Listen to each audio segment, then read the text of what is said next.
सुप्रभात बच्चों, कैसे हैं आप सब। उम्मीद करती हूँ आप सब अच्छे होंगे। तो बच्चों, आज की कक्षा में हम पढ़ने वाले हैं अध्याय नंबर 6, जिसका शीर्षक है कायाकल्प। तो हम देख सकते हैं कि हमें इस अध्याय में सबसे पहले एक चित्र दिया गया है और उसी के आधार पर हमसे कुछ प्रश्न पूछे गए हैं। चित्रों को देखकर नीचे दिए गए प्रश्नों के मौखिक उत्तर दीजिए।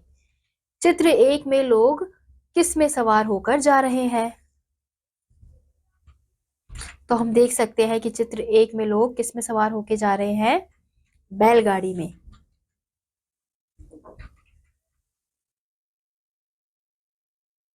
बैलगाड़ी में सवार होकर जा रहे हैं।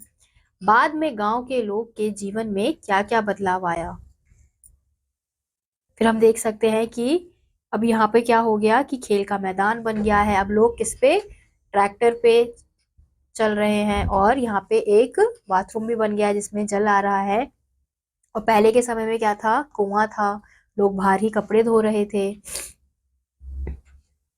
और यहाँ पे विद्यालय भी अच्छा बन गया है। पहले के समय में हमने देखा कि विद्यालय कैसे बना था, एक झोपड़ी सी थी और उसमें विद्यालय खोला गया था। बदलाव के बाद गांव के मकान, स्कूल और सड़क कैसे बन गए हैं?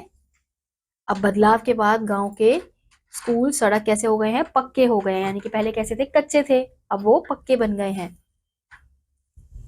नए बदलाव के कारण गांव के किसान और महिलाओं को अपने अपने काम में कैसा आराम मिला? तो हम देख सकते हैं कि किसान और महिलाओं को कैसे आराम मिला कि अब किसानों को बैलगाड़ी चलाने की जरूरत नहीं है, ऐसे खेत जोतने की जरूरत नहीं है, वो अपना ट्रैक्टर पे आराम से खेती कर सकते हैं। और महिलाएं क्या है, कैसे बाहर की तरफ कपड़े धोने की जरूरत नहीं है, कुएं से बार बार पानी निकालने की जरूरत नहीं है, नलका है, नलका चलाओ और पानी आ जाता है और आराम से अपना एक जगह पे बैठ के कपड़े धो सकते हैं। अब इसी के साथ हम अपना पाठ शुरू करते हैं।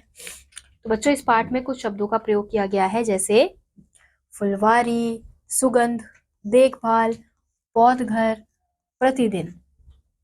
तो सबसे पहले हम देखेंगे अनुराग। मनीष, यहाँ तुम्हारे घर के बगल में गंदा नाला बहता था ना, उसमें बहुत कीचड़ जमा रहता था, यहाँ दूर दूर तक उसकी दुर्गंध फैली होती थी। फिर मनीष कहता है, नाला तो अब भी है, परंतु अब वह साफ रहता है। देखो, यही तो बह रहा है वह। इसके किनारे किनारे हमने फुलवारी लगा दी है। फिर अनुराग कहता है, तभी दुर्गंध के स्थान पर फूलों की सुगंध आ रही है। फिर मनीष कहता है, मैं कुछ दिन पहले अपने मामा के घर गया था। उनके घर के चारों ओर हरे भरे वृक्ष लहरा रहे थे, दरवाजे पर फुलवारी थी, आसपास कहीं गंदगी नहीं थी, पूरे घर में सुगंध फैली रहती थी। फिर अनुराग कहता है, तब तो तुम्हें बहुत अच्छा लगा होगा। फिर फुलवारी में कौन कौन से फूल खिले थे? फिर मनीष कहता है, वहां गुलाब, कनेर, गेंदा, गुड़हल के फूल खिले थे और सबकी शोभा निराली थी। तो हम देख सकते हैं कि चित्र में भी हमें दिखाया जा रहा है कि किस प्रकार से यहाँ पे अलग अलग प्रकार के फूल खिले हुए हैं और अनुराग और मनीष इन फूलों को देख रहे हैं। फिर अनुराग कहता है, तुम्हारे मामा ही फुलवारी की देखभाल करते होंगे। फिर मनीष कहता है, हाँ, वे पौधों को खाद पानी देते हैं, वे ही उनकी रखवाली करते हैं। मैं भी जब तक वहां रहा उनके साथ साथ लगा रहता था।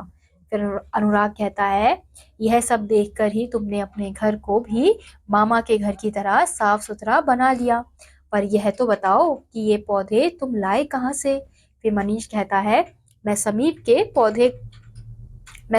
के पौधघर से आम, नीम, जामुन आदि के पौधे ले आया, फिर नाले के किनारे किनारे उन्हें लगा दिया।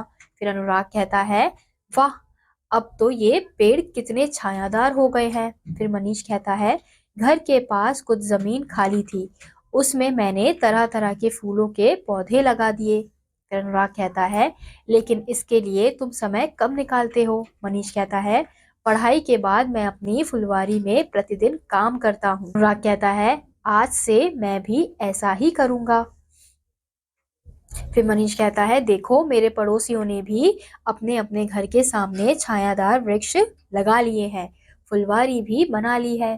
फिर अनुराग कहता है, सचमुच सभी के दरवाजों पर फुलवारी के फूल महक रहे हैं। तो इसी के साथ यहाँ पे यह अध्याय खत्म हो जाता है। तो हमने देखा किस प्रकार से अनुराग और मनीष आपस में वार्तालाप कर रहे थे। तो अनुराग क्या बोलता है, अनुराग मनीष से बोलता है कि तुम्हारे पास तो, घर के पास तो एक नाला था, वहां से तो बहुत ही बदबू आती, दुर्गंध आती थी, तो अब वो नाला कहाँ गया? तो वही कहता है कि अभी भी वो नाला है, लेकिन उसको अब क्या करने लगे हैं, साफ रखने लगे हैं, और आसपास उसके क्या लगा दिया है, फूल लगा दिए हैं, तभी तो उसकी जो बदबू है वो अब नहीं आती।